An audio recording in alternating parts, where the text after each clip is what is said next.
Революция 2005 года – первая насильственная смена власти в истории независимого Кыргызстана, в результате которой был свергнут первый президент Аскар Акаев. Тогда тысячи кыргызстанцев вышли протестовать против семейно-кланового режима Акаевых.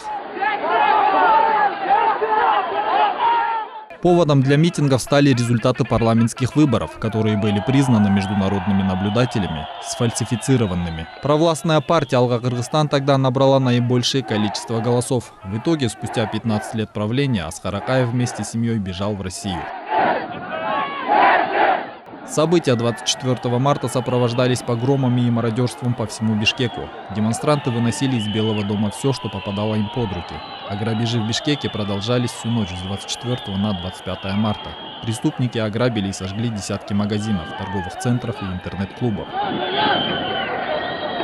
По случаю годовщины революции 2005 года президент Садыр Джапаров выступил с обращением. Он отметил, что события 24 марта 2005 года запомнились как один из важнейших в истории независимого Кыргызстана.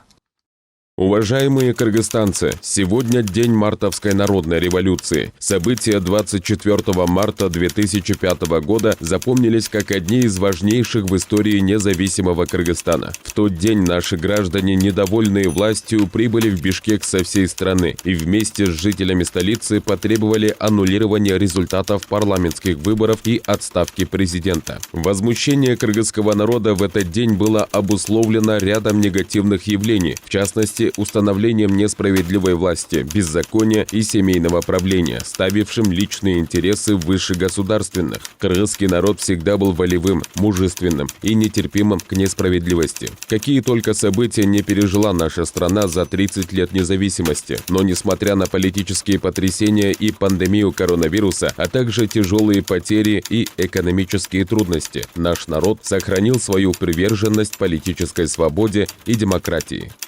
Президент также подчеркнул, что пока в Кыргызстане соблюдаются законы и царит стабильность, то страна неизбежно встанет на путь развития. Между тем, бывший омбудсмен, участник мартовской революции 2005 года Турсунбек Акун отметил, что 24 марта для народа Кыргызстана – важная дата.